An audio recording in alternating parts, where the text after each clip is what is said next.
It was an unbearably hot summer day when my friends Mark, Steve and I decided to take a little break after a long week of work.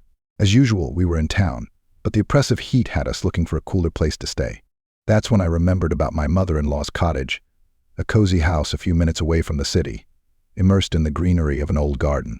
I had the keys, and Elaine rarely visited the house, usually only on weekends to tend to her favorite flowers.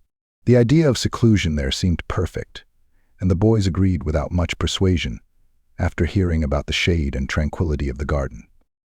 "Let's go to my mother-in-law's house," I suggested. They hesitated for a moment, exchanging curious glances, but soon nodded amicably. Half an hour later, we were already driving along dusty country roads, enjoying the change of scenery. When we arrived, we sat on the veranda, where a faint breeze provided a respite from the oppressive heat. Drinks and light snacks kept our spirits up, and laughter filled the air as we joked and reminisced about past adventures. I was just beginning to relax when Elaine suddenly appeared, coming out of the house with a small garden basket in her hands. She looked startled, but quickly pulled herself together. "Andrew, why didn't you warn me?" she asked with a slight reproach in her voice, but with a warm smile. I started to apologize, explaining that it was a last-minute decision, but she waved it away with a dismissive gesture. "It's okay," she said. "I was just about to weed the beds. Sit down and enjoy." The heat was unbearable, and after a while I took off my shirt, hoping to cool off. Mark and Steve followed suit, and soon we were sitting in chairs sipping cold drinks.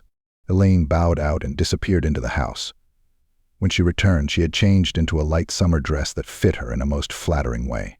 In her 48 years, she looked wonderful, trim, slender, with a timeless sparkle in her eyes. I watched her more than I should have, fascinated by her grace and composure. As the day turned to evening, Elaine busied herself rummaging through old boxes on the veranda. The fading sunlight gave her a golden hue, emphasizing her elegance. I don't even remember how I ended up so close to her. The air became thick and heavy, reminiscent of the moments before a thunderstorm. "Andrew, don't," she whispered as I impulsively hugged her, but there was no conviction in her voice.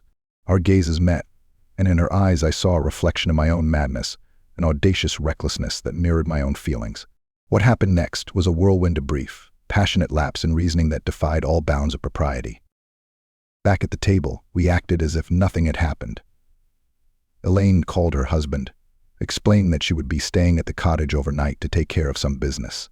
Mark and Steve, deeply immersed in a soccer discussion, remained unaware of our absence. The next morning, Elaine left early while we were still asleep.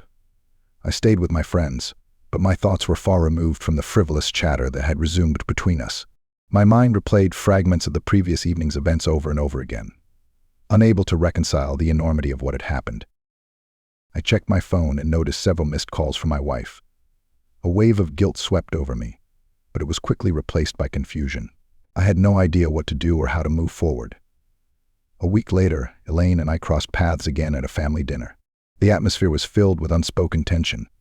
She avoided looking in my direction, her demeanor reserved and detached, while I couldn't take my eyes off her.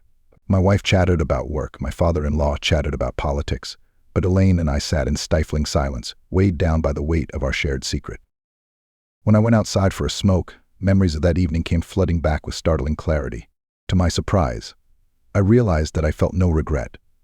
This startling revelation brought a strange sense of calm, even though the consequences of my act were enormous. A month later, Elaine sold the cottage. It was a bittersweet moment for everyone. The cottage was a cherished retreat for the whole family.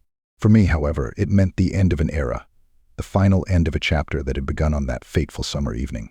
We were never alone again, but sometimes, when our eyes met during family gatherings, I caught a fleeting glimpse of that evening in her gaze, a tacit acknowledgement of the moment that had irrevocably changed everything.